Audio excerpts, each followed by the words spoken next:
تو اللہ نے قرآن مجید میں بیان کیا، فرمایا نساؤکم حرث لکم، تمہاری جو ازواج ہیں، تمہاری جو بیویاں ہیں، وہ تمہارے لیے بمنزلہ کھیت ہیں۔ کھیت کا مطلب کیا ہوتا ہے؟ پیداوار بڑھانے کا ذریعہ۔ تو اس میں سب سے پہلا مسئلہ تو قرآن نے یہ بیان کر دیا کہ زوجہ سے جو ہم بستری ہے وہ صرف اسی راستے میں جائز ہے جس سے اولاد ہوتی ہے، کیونکہ عورت کو اللہ نے بنایا ہے نسل بڑھانے کے لیے۔ تو کوئی بھی ایسا ہم بستری کا طریقہ اختیار کرنا جو نسل بڑھانے کا ذریعہ نہ ہو، یعنی وہ نیچرل نہ ہو، تو وہ حرام ہے۔ تو اس میں اللہ نے یہ حکم دے دیا۔ تو اس سے صاف یعنی حدیث سے بھی پتہ چلتا ہے، اور تمام فقہاء کا اجماع بھی ہے اس آیت کی روشنی میں کہ مسئلہ تھوڑا حیا کے خلاف ہے، لیکن میرا خیال ہے بتانا ضروری ہے کہ پچھلے راستے سے عورت سے ہم بستری کرنا بالکل حرام ہے، ناجائز ہے، اور نبی صلی اللہ علیہ وسلم کی اس پہ بہت شدید لعنت ہے، بہت شدید وعید ہے۔ تو یہ بالکل اللیگل ہے اسلام میں کہ عورت کے پچھلے راستے سے اس سے ہم بستری کی جائے۔ جو لوگ لڑکوں سے بدفعلی کے عادی ہوتے ہیں ان کو یہ چسکا لگ جاتا ہے، تو یہ حرام ہے، ناجائز ہے، کیونکہ اللہ نے بتا دیا کہ یہ تمہارے لیے منزلہ کھیت کے ہیں۔ تو اس میں قرآن نے وہ جو سوال تھا نا اس کی طرف اشارتاً جواب دے دیا، اور آگے فرمایا فاتو حرثکم، تم اپنے کھیت کے پاس آؤ، یعنی پیداوار بڑھانے کا جو ذریعہ ہے اس جگہ کی طرف آؤ، انا شئتم، جیسے چاہو، یعنی باقی جس طرح سے تم چاہو زوجہ سے ہم بستری کر سکتے ہو، اس میں کوئی خاص طریقہ متعین نہیں ہے۔ میاں بیوی کا ایک دوسرے سے کوئی پردہ نہیں ہے،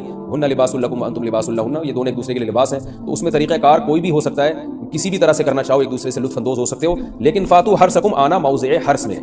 حرث کا مطلب اس جگہ کی طرف آنا ہے جہاں سے نسل بڑھتی ہے، کسی اور راستے کی طرف۔ اس سے صاف طور پر جو ہے نا وہ جو فاسق فاجر لوگوں کی جو برائی ہے جو لڑکوں سے بدفعلی کے نتیجے میں پیدا ہوتی ہے، اس کا اللہ نے قلعہ کر دیا کہ اس کی اسلام میں بالکل اجازت نہیں ہے۔ باقی طریقہ کار کیا ہوگا یہ تمہارے اوپر، اس کی اللہ نے تمہیں اجازت دی ہے۔ وقدموا لانفسکم، اور چونکہ بار بار حرث کا تذکرہ ہو رہا ہے کہ نسل بڑھانے کا، اس لیے اللہ نے فرمایا کہ قدموا لانفسکم، اپنی ذات کے لیے فیوچر میں انتظام کرو۔ قدموا کا مطلب آگے بھیجو اپنی ذات کے لیے سرمایہ۔ کیا مطلب؟ کہ جب زوجہ سے ہم بستری کرو تو نیت اولاد کی ہونی چاہیے، تاکہ وہ اولاد دنیا میں بھی اور آخرت میں بھی تمہارے لیے ذخیرہ بن جائے۔ یہ نسل بڑھانے کی بہت زبردست ترغیب ہے اس آیت میں، اور اس آیت میں اللہ نے عورت کا کہ بہت ساری ذمہ داریوں میں سے ایک بڑی ذمہ داری کا بھی بیان بتا دیا کہ عورت کو اللہ نے بنایا ہے، جو مرد اور عورت کا جو فرق رکھا ہے نا، اس فرق کی بڑی وجہ یہی ہے کہ مرد کے اسپرم کو اللہ نے بیج کے طور پہ پیدا کیا ہے اور عورت کو اللہ نے زمین کے طور پہ۔ تو بیج اور زمین کے ملاپ کا بنیادی مقصد ہی نسل بڑھانا، پیداوار بڑھانا ہوتا ہے، نہ یہ کہ نسل روکنا۔ حالت حیض میں خواتین سے متعلق بہت ساری بے اعتدالیاں دنیا کے ہر مذہب میں رہی ہیں۔ یہودی کیا کرتے تھے کہ حالت حیض میں عورت سے بالکل کنارہ کشی اختیار کر لیا کرتے تھے، اس کے قریب بھی نہ جانا، اور کھانا پینا بھی الگ اور جھوٹا بھی الگ۔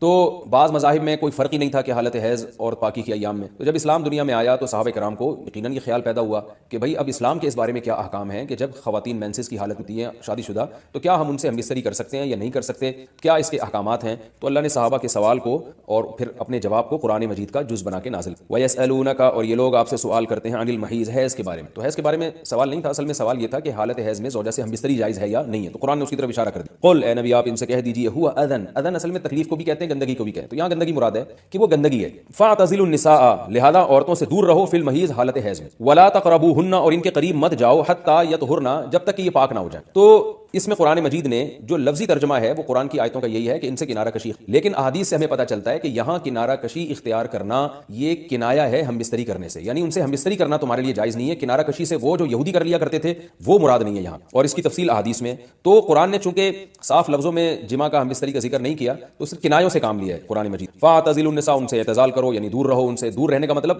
صرف دور رہنے سے یہ مراد ہے، صحیح حدیث ہے، نبی صلی اللہ علیہ وسلم نے فرمایا اصنعوا کل شیء الا النکاح، حالت حیض میں اپنی زوجہ کے پاس تم جا سکتے ہو، سب کچھ کر سکتے ہو سوائے جماع کے۔ تو انٹرکورس جو اسے کہا جاتا ہے وہ حلال نہیں ہے۔ تو باقی نبی صلی اللہ علیہ وسلم نے فرمایا کہ ایسے کنارہ کشی کے بالکل اس کا جھوٹا نہ پیو اور بالکل دور ہو جانا، اس کی اسلام میں اجازت نہیں ہے، اور نہ بستر الگ کرنے کی ضرورت ہے۔ تو یہ سارے قرآن کے کنائے ہیں۔ کنایا کا مطلب ہوتا ہے کہ آپ صرف اشاروں میں بات کر رہے ہیں، صراحتاً بات نہیں کر رہے۔ تو میں اس میں نقطے کی بات بھی بتاؤں گا کنایا کیوں ہے، کہ فاعتزلوا النساء فی المحیض، عورتوں سے حالت حیض میں دور رہو، ولا تقربوهن، ان کے قریب مت جاؤ۔ تو یہ قریب جانا بھی اصل میں جماع اور ہم بستری سے کنایا ہے، یعنی اشارہ ہے ہم بستری مت کرو۔ تو جماع کا صراحتاً ذکر نہیں کیا جا رہا، تو مراد وہی ہے کنایا، کنائے میں بات کی جا رہی ہے۔ ایک جگہ قرآن میں آتا ہے لا تقربوا الزنا، زنا کے قریب مت جاؤ۔ تو ممکن ہے کسی کو اشکال ہو کہ وہاں تو ہم یہ کہتے ہیں کہ زنا کے قریب بھی مت جاؤ، تو وہاں قریب نہ جانے سے ہم حقیقی معنی مراد لیتے ہیں۔